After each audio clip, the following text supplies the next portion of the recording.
भक्तों जनों, आज आप सुने संदूर असुर की कथा। द्वापर युग की बात है। एक दिन भगवान शिव पार्वती सहित पीताम्बर वर्मा से मिलने पर लोग पहुँचे। वर्मा जी उस समय सोए हुए थे। शिव का आगमन का समाचार सुना तो जम्भाई लेते हुए उठ बैठे। उसी समय उनके मुख से एक पुरुष निकला। बाहर आते ही उसने इतनी जोर से गर्जना की पृथ्वी पर भूचाल आ गया। आंधियां चलने लगी और पर्वत खंड खंड होकर उड़ने लगे। यह देखकर वर्मा जी ने चकित होकर पूछा, पुत्रा कौन हो तुम? तुम्हारे माता पिता कौन है? कहाँ से आए हो? पुरुष बोला, मैं आपका ही पुत्रा हूँ पिताजी। अभी आप जब जम्भाई ले रहे थे तो आपका खुले मुख से मैं बाहर निकल आया। अब मुझे आज्ञा दीजिए कि मैं क्या करूँ। वर्मा जी अपने वीर पुत्र को देखकर बहुत प्रसन्न हुआ। उस पुरुष के अंग से ऐसी भीनी भीनी सुगंध उठ रही थी कि वर्मा जी मूर्ध होकर बोले, तुम सा सुंदर और वीर पुत्र पाकर मुझे हार्दिक प्रसन्नता हुई है। पुत्रा, मैं तुम्हें वरदान देता हूँ कि तुम्हें तीनों लोकों में कोई भी पराजित नहीं कर पाएगा। देव, दानव, यक्ष, किन्नर, मनुष्य सबसे अवध रहोगे। दिन हो या रात तुम्हें कोई भय नहीं रहेगा। तुम स्वच्छ से जहाँ चाहो विचरण कर सकोगे। मैं तुम्हारा नाम सिंदूर रखता हूँ। तुम जिसे भी अपनी बाहों में दबोच लोगे वो मोम की तरह पिघल कर रह जाएगा। वर्मा जी से वरदान पाकर सिंदूर खुशी खुशी भवन से बाहर निकल आया। बाहर आकर वो विचार करने लगा, पिताजी ने मुझे जो वरदान दिया है वो कहीं झूठ ही ना हो। क्यों ना उन्हीं पर इसका प्रयोग कर लूं। यह सोचकर वो वापस भवन में पहुंचा। वर्मा जी ने पूछा, पुत्रा तुम्हें वापस क्यों लौट आए हो? सिंदूर बोला, पिताजी आपके दिए वरदान को मैं आप पर ही आजमाना चाहता हूँ। यह सुनकर वर्मा जी भयभीत होकर बोले, नहीं नहीं, अपनी शक्ति मुझ पर प्रयोग मत करो पुत्रा। मैं बूढ़ा हूँ, किसी नौजवान पर जोर आजमाओ।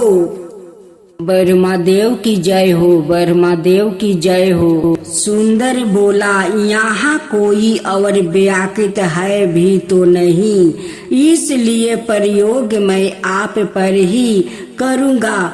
वर्मा जी क्रोधित होकर बोले, दुष्ट, तू अपने पिता को ही खत्म करना चाहता है। मैं तुझे श्राप देता हूँ कि अब से तू असुर हो जाएगा।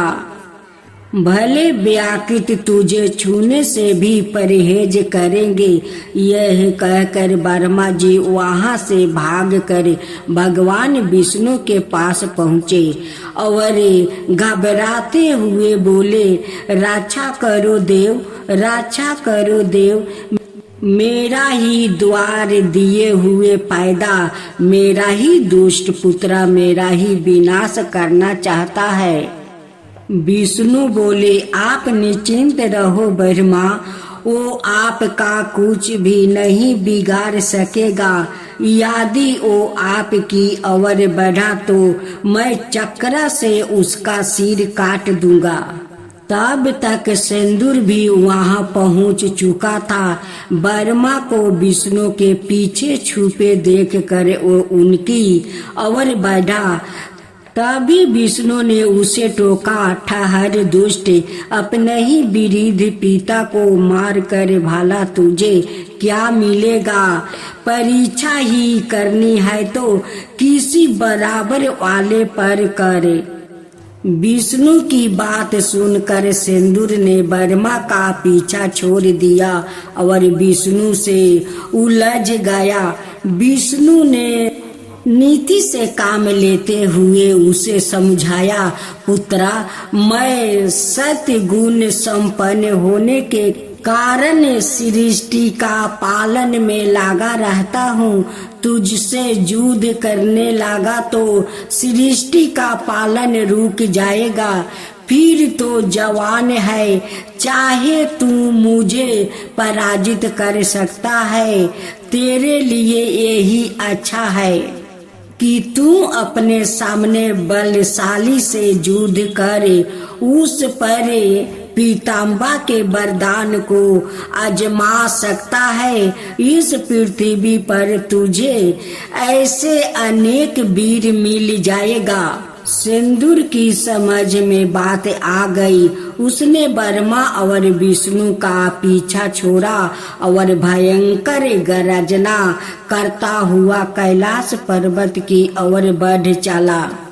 कैलाश पर्वत पर शिव उस समय समाधि लगाए बैठे थे। पार्वती वही बैठी शिव की समाधि भंग होने की प्रतीक्षा कर रही थी। इतनी सुंदर स्त्री को एक योगी के पास बैठे देखकर सिंदूर ने मन ही मन सोचा, कितनी सुंदर स्त्री है, इसे योगी से युद्ध करना व्यर्थ है।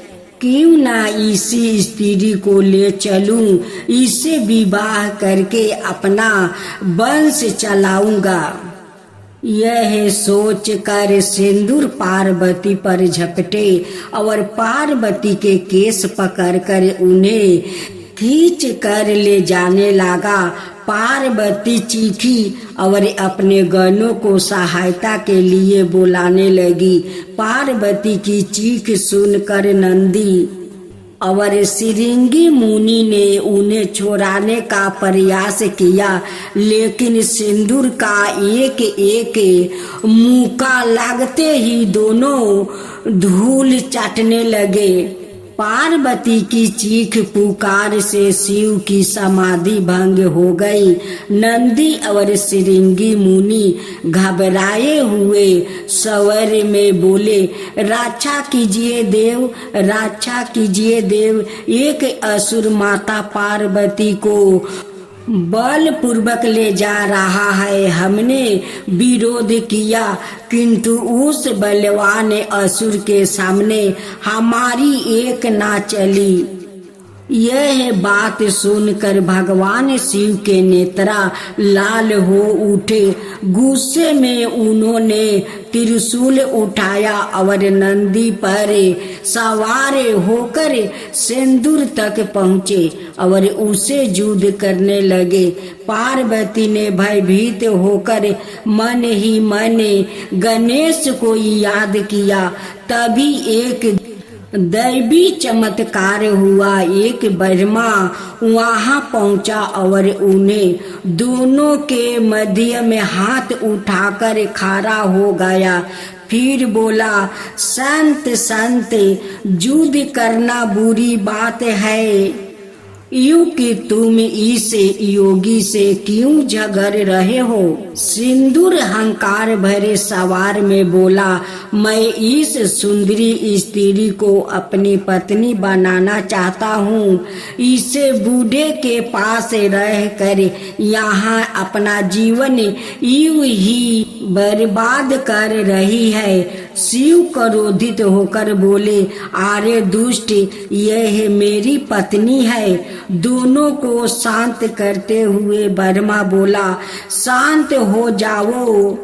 निर्णय मैं एक देता हूँ, मैं इस स्त्री को साथ लेकर एक अवर बैठ जाता हूँ। तुम दोनों युद्ध करो, जो भी विजय होगा उसी को यह मिल जाएगी। गणेश भगवान की जय हो, गणेश भगवान की जय हो, माता पार्वती की जय हो, माता पार्वती की जय हो, भोलेनाथ की जय हो, भोलेनाथ की जय हो। यह कहकर बर्मा पार्वती को एक अवर ले गया और उन्हें उचित स्थान पर बैठा दिया। शिव और सिंदूर भयंकर युद्ध होने लगा। बर्मा और कोई ना होकर सवाए गणेश थे, जो अपनी माता का आहन पर बर्मा बनकर वहां पहुंचे थे। शिव से युद्ध करते करते जब सिंदूर थक गया तो बर्मा भेषधारी गणेश ने उस पर अपनी माया चलाई। असुर को चारों ओर से एक ही आवाज सुनाई देने लगी, सिंदूर भाग जा, जिससे तू युद्ध कर रहा है वो सवाए देव भगवान शिव है, और जिसे तू स्त्री के रूप में पाने की इच्छा कर रहा है वो माता पार्वती है। भगवान शिव को तू कभी पराजित नहीं कर पाएगा, इसलिए अपनी जान बचाओ और तुरंत यहाँ से भाग जा। यह आवाज सुनकर सिंदूर वहां से भाग निकला। शिव विजयी रहा। गणेश अपने बस्ता बी के रूप में आकर माता पार्वती से बोले, असुर भाग गया माँ, असुर भाग गया माँ। मैंने अपनी माया से उसे इतना भयभीत कर दिया है कि अब वो इस अवर झांकेगा भी नहीं। अब आप सुरक्षित है माँ। अपने पुत्रा की बात सुनकर पार्वती प्रसन्न होकर बोली, पुत्रा तुम बहुत उचित समय पर पहुँचे। मुझे तो अनिष्ट की आशंका हो रही थी। गणेश जी बोले, माते भाला ऐसा कौन सा अभागा पुत्र होगा जो माँ के आहन पर उसकी सहायता को ना पहुँचे। आपने याद किया और मैं तुरंत दौड़ा चला आया। यह कहकर गणेश अंतर ध्यान हो गए। भोलेनाथ की जय हो, भोलेनाथ की जय हो। किसी समय दक्ष प्रजापति नाम का एक बड़े प्रतापी राजा राज करते थे। वो अपनी पुत्री सती को बहुत प्यार करते थे। वो बचपन से उन्हीं के पास रहती थी। जब वो 12-13 बरस की थी तो एक बार दक्ष ने अपने घर पर यज्ञ किया। उसमें उन्होंने मनुष्यों के साथ साथ देवताओं को भी आमंत्रित किया। मनुष्यों और देवताओं में तब इतना भेदभाव नहीं था। देवता भी वयोवृद्ध मनुष्यों को प्रणाम करते थे और उनके पैर छूते थे। शिव भी उस यज्ञ में आए। वो आहू में दक्ष से छोटे थे, पर देवता होने के नाते अपने को मनुष्यों से बड़ा समझते थे। उन्होंने दक्ष को ना प्रणाम किया और ना ही उनके पैर छुए। दक्ष ने इसकी शिकायत दूसरे देवताओं से की। देवताओं ने शिव से कहा तो शिव ने निडर होकर कह दिया, देवता तो मनुष्यों से बड़े होते हैं। कोई बड़ा यदि किसी छोटे के पैर छुए तो अहित छोटे का ही होता है। मैं दक्ष का कोई अहित नहीं चाहता था। दक्ष ने सोचा, तर्क करने से बातें बढ़ेगी और यज्ञ में बाधा पड़ेगी। इसलिए वो चुप रहे। ना जाने क्यों सती को शिव का यह स्वाभिमान बहुत अच्छा लगा। वो मन ही मन उन्हें प्यार करने लगी। सती जब बड़ी हो गई तो दक्ष ने उसके विवाह के लिए स्वयंवर रचा। उन्होंने सारे विवाह योग मनुष्यों और देवताओं को उसमें आमंत्रित किया, पर शिव को नहीं बुलाया। स्वयंवर के लिए एक बहुत बड़ा मंडप बनाया गया था। उसमें एक मंच पर दक्ष और उनके साथी वायु विरिध मनुष्यों और देवता बैठे थे और उनके सामने दोनों और पंचकीतों में नवयुग देवता और मनुष्यों। सती अपने दोनों हाथों में वरमाला थामे हुए मंडप में आई। वो सबको देखती हुई धीरे धीरे चलकर मंडप के बीच आकर खड़ी हो गई। उसकी आंखों में किसी को खोजती हुई सी मालूम होती थी। सब उत्सुक होकर देख रहे थे कि वो किसके गले में वरमाला डालती है। तभी एक एक उसने अपने हाथों से वरमाला ऊपर उछालते हुए कहा, यदि मैं सती हूँ तो यह शिव तुम यह वरमाला लो। उसके मुख से यह सुनते ही मंडप में सन्नाटा छा गया। देवता और मनुष्य उठ उठ कर वापस चल गए। दक्ष ने नाराज होकर सती को सत्य ताला में बंद कर दिया। शिव को जब यह गात हुआ तो वो भभूत रामाये, जाटा जूटे खोले, सांप को गर्दन में लपेटे, अपने गणों के साथ दक्ष के घर पर आ धमके। उन्होंने सती को अपनी पत्नी बताते हुए दक्ष को युद्ध के लिए ललकारा। तभी सती की माँ मीनता ने दक्ष से कहा, आप व्यर्थ ना हद करे। सती सियानी और समझदार है। वो शिव के साथ जाना ही चाहती है तो आप उसे जाने दीजिए। दक्ष ने भी सोचा कि इस बात पर देवताओं और मनुष्यों में भयंकर युद्ध छिड़ जाएगा, लाखों जान जाएगी। उन्होंने मन से ना चाहते हुए भी पराथ के अनुसार सती का विवाह शिव से करवा दिया और वो शिव के साथ जाकर कैलाश पर्वत पर रहने लगी। कुछ दिनों के बाद सती ने किसी से सुना कि दक्ष अपने घर पर कोई महायज्ञ करवाने वाला है और सारे देवता उसमें बुलाया गया है। वो मन में इस बात से दुखी थी कि उसे और शिव को उसमें नहीं बुलाया गया है। फिर भी उसने शिव से कहा, हमें उस जग में चलना चाहिए। शिव बोले, मैं तो बिना बुलाए भगवान के घर भी जाने वाला नहीं हूँ। सती ने कहा, वो मेरे नाना का घर है, मेरा बचपन यही बीता है और फिर हम तो अधिकार पूर्वक भी वहाँ जा सकते हैं। सती कहने लगी कि मैं तो अब से जाऊंगी। शिव बोले, पति का जहाँ आदर ना हो वहाँ जाना पत्नी का धर्म नहीं है। तुम मेरी आज्ञा के बिना वहाँ नहीं जा सकती हो। सती ने कहा, अपना धर्म मैं खूब समझती हूँ, पराधीनता नारी का धर्म नहीं है।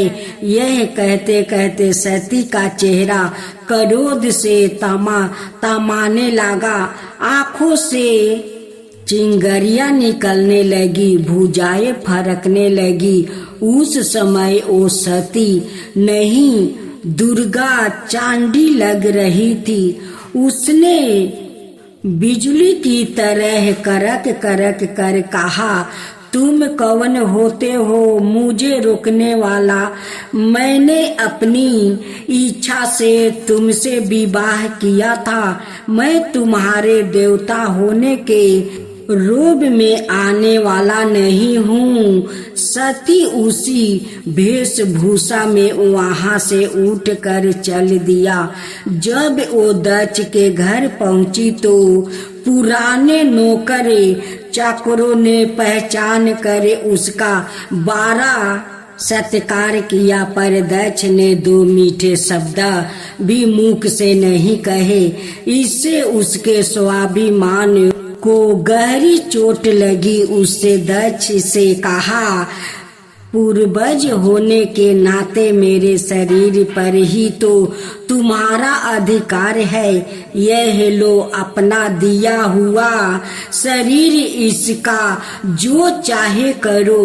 दक्ष ने कहा, तू अपना मन तो कैलाश पर्वत पर छोड़ आई है, तेरे शरीर का मैं क्या करूँगा? सती उसी समय बेहोश होकर पृथ्वी पर गिर पड़ी और फिर कभी होश में नहीं आई।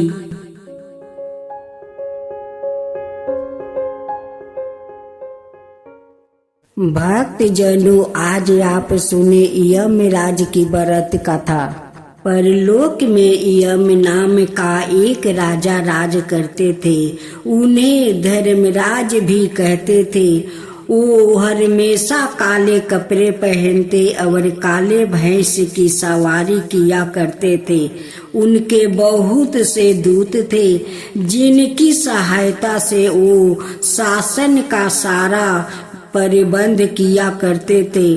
प्रजा बहुत सुखी थी, ना किसी को कभी भूख सताती थी ना प्यास। इसलिए इस लोक में पृथ्वी पर रहने वाले मनुष्य अपनी आहु के दिन पूरे करके हंसी खुशी परलोक में रहने के लिए चले जाया करते थे।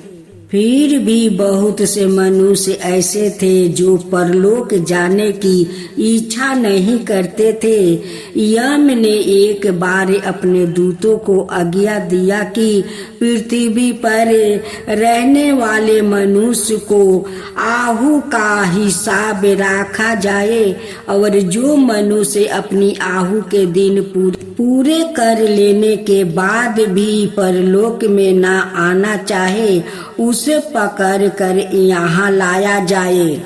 यमदूत पृथ्वी पर आकर घूमने लगे और मनुष्यों को पकड़ पकड़ कर परलोक ले जाने लगे। एक बार यमदूत आया और 13-14 बरस का एक बालक को पकड़ कर ले जाने लगा। लड़का जाना नहीं चाहता था।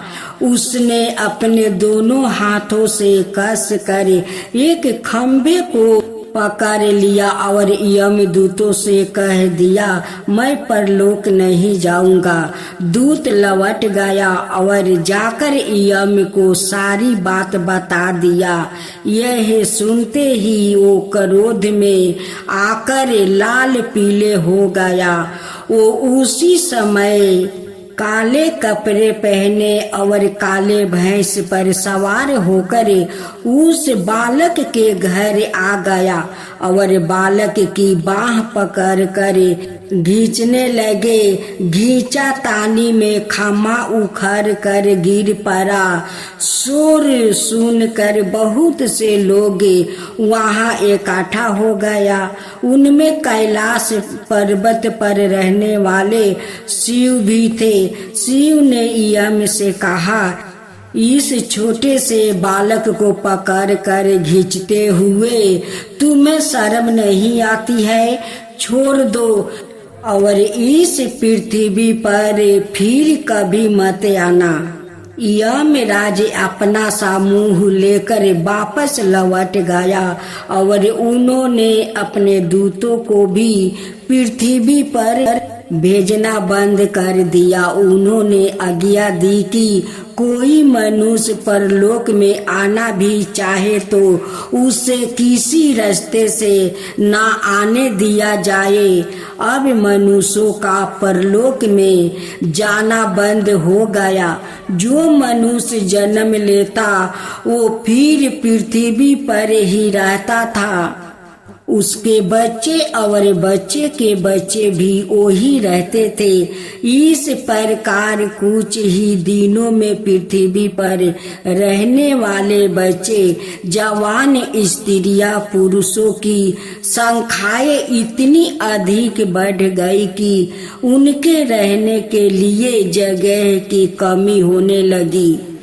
खाने पीने की वस्तुओं की भी इतनी कमी हो गई कि लोग भूखे मरने लगे। दुखी होकर लोग ने शिव जी के पास जाकर विनती की कि वो उनके लिए परलोक जाने के रास्ता खुलवा दे। शिव ने यमराज से कहा, तुम पहले की तरह अपने दूतों को पृथ्वी पर भेजते रहो। तब से यमदूत पृथ्वी पर बराबर आते रहते हैं और जिस मनुष्य की आहू के दिन पूरे हो जाते हैं उसे अपने साथ परलोक ले जाते हैं।